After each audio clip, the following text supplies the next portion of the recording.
But the most topical issue on the minds and on the lips of all Ghanaians at this point is the matter of the former finance minister, Kenneth Ofori-Atta. He appeared before an immigration judge in the US last night and were allowed in to a certain point, up until the point where his lawyer moved that the case be held in camera. And that's where we're all thrown out of. virtually. We're asked to leave, but I had in there little and I noticed that there were still so many Ghanaians in there. Everyone interested in what was going to happen. But of course, we had to leave at some point. Those who didn't were thrown out. But the outcome of that hearing is that the case has been adjourned to April 27. However, he's to be held in detention up until that time. So 97 days more in detention. This is Ghana's former finance minister.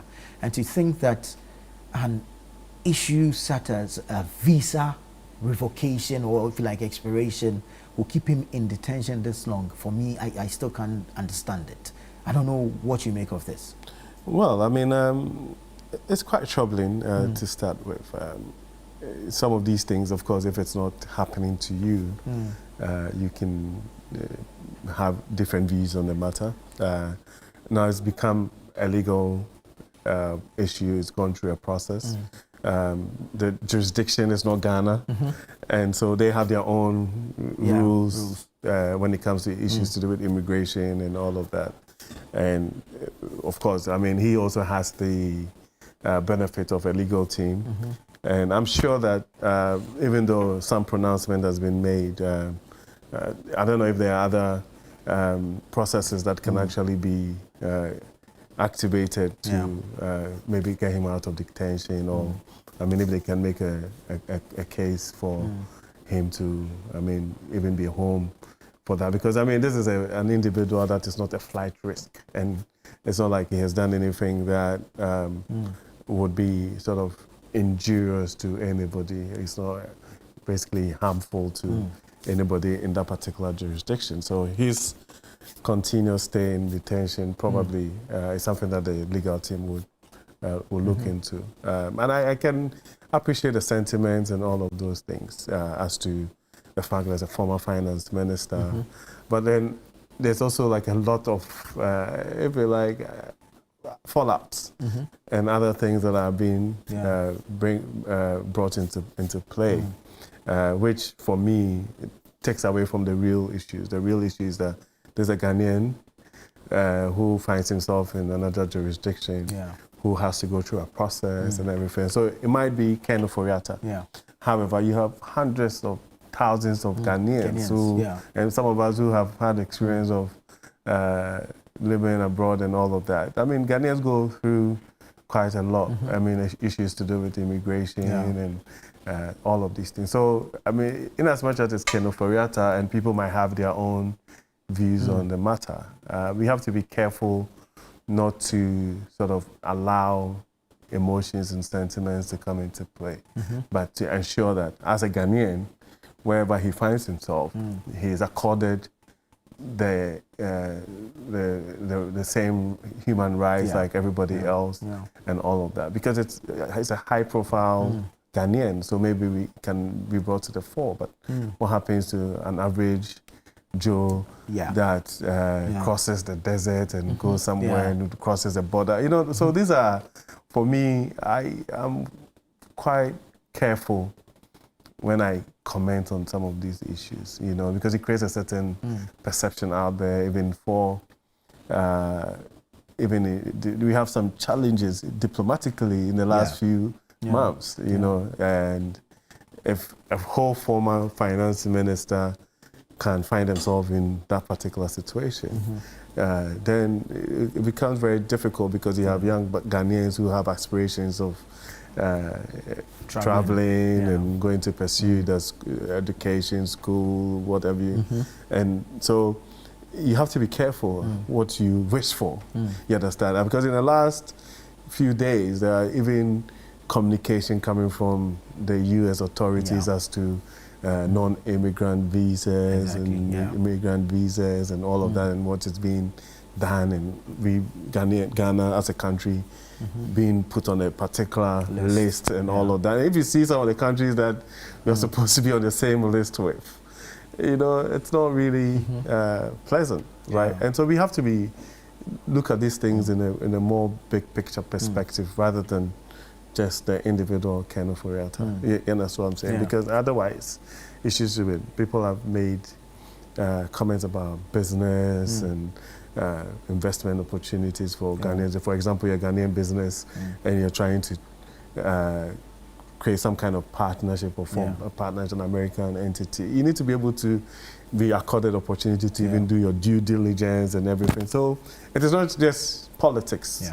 And so, I mean, we have to be careful how these things are even commented on, not to create the impression that the whole finance minister can leave the shores of this country and be embroiled in some immigration challenges. Because then the impression that it creates is that for the ordinary Ghanaian, immediately he gets to the he'll be figured out by ice, or he's actually trying to go there and flout immigration laws. But I mean, if you listen to his lawyers, this is something that he's done. I mean, and it's an administrative issue where you're there on a particular visa, but you have an opportunity to have that particular visa revised or amended or whatever it is. And so that's the process. And so let's wait for the outcome of that. But there's an individual, a Ghanaian, who refused or allegedly rejected assistance from the Ghanaian embassy in the US.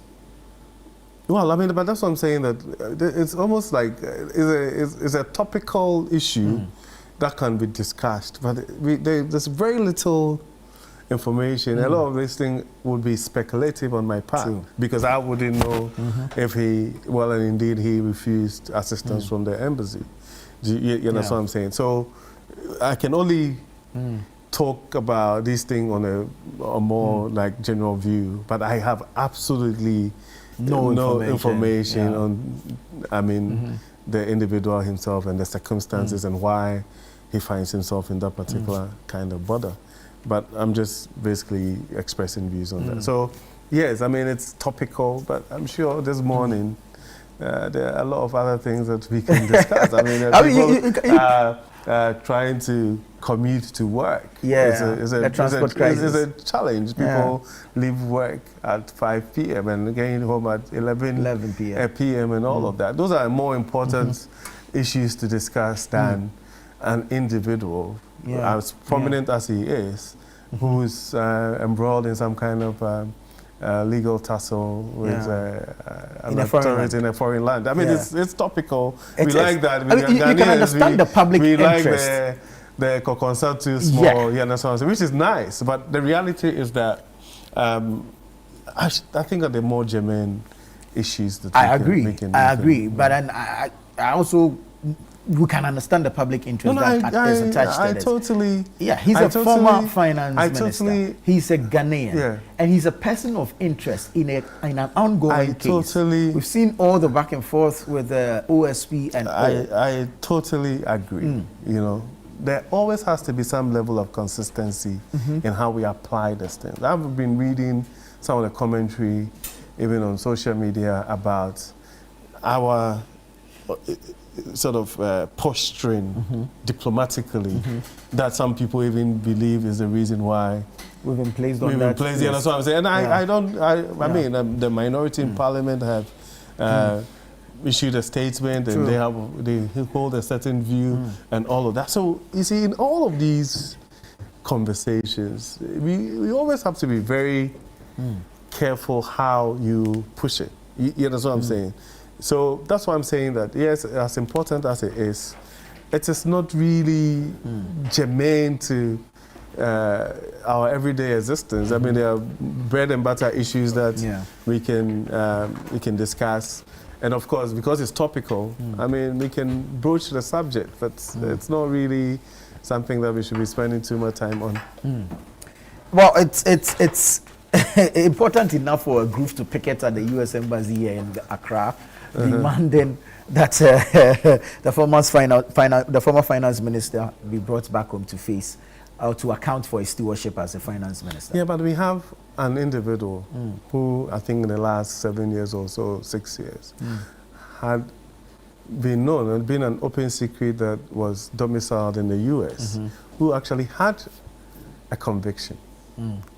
I didn't see that group picketing that person should be brought. You see, I mean, there's a politics of it. You know how I operate. I mean, there's a politics of it, and then the theatrics that comes with some of these things that, for me, doesn't... I mean, I'm not really interested. It's not something that excites me. Because at the end of the day, there's a process. There's a legal process. Going to an American embassy to picket does not sort of change anything, and it will not sort of get them to circumvent the legal processes just by virtue of a group in Ghana going to stand at the American embassy to picket. That's not how a civilized legal country operates. Right. You know, that's what I'm saying. So sometimes some of these things, people are excited about it. They want to be seen. It's also an opportunity, 15 minutes of fame, you know, get your name out there, you know, but it's really, I mean, I mean, if I had a brother or a sister who was going to pick out the American embassy because Ofori-Atta should be brought home, I'm like, shall I find something more important to do, right? These are things that had already been activated. If you listen to the Attorney General, and even some of the commentary coming from the NDC administration, claiming or making certain assertions that they are in the know and that they have even activated this process and all of that. Am I lying?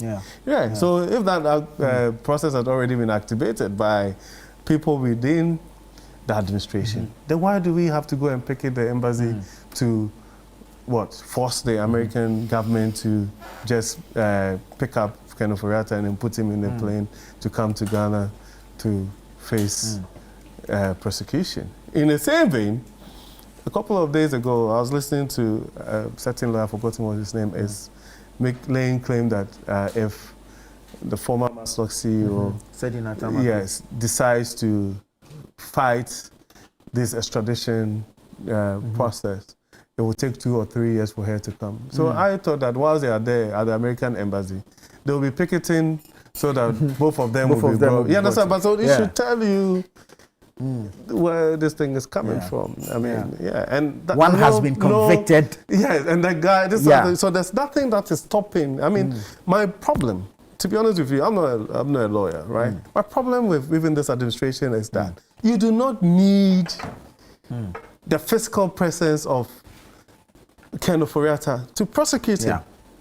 There's nothing in a legal... He can be tried in absentia. Yes, so go ahead and do that. Because even if he's present, there's nothing that enjoins him to cooperate with you. You know, so that's what I'm saying, that if you're not careful, it becomes just politics. Rather than legalese. Right? Because you say this person has done A, B, C, D. Right? And you believe strongly that whatever he has done, right, there's enough evidence and there's prima facie for you to be able to go ahead and prosecute him. And you're insisting that before you start that process, right, he has to be in the jurisdiction and come and cooperate with you to prosecute him. When basic... Right? When basic, legal trite knowledge says that, you are rather the one who's supposed to prove. Yeah, that's what I'm saying. So sometimes, it is joking. We play, we play too much. And you find people that I have a lot of respect for, very intelligent persons, making all sorts of wild statements and everything. You do not need Ofori-Atta's physical presence to prosecute him. Then he becomes a real fugitive. Unless, of course, I'm missing something. Maybe I need a bit more education. You do not. Right? Then he becomes a person of interest. He's left the jurisdiction. He didn't bring himself to face the law. It's all part of the things that you can even use as a basis to pin him, isn't it? So go ahead and do it. rather than this triatics and all of that. Right. I mean, it's the same thing that they did with this oral thing. They said that, oh, there's 5 billion or 6 billion that is going to be coming to the coffers. And everybody was excited. Let's go and find it. But now, apparently, it was a Kokonsa committee. And that we say, well, Eric is driving ABC. And if you put the value of that, it costs this.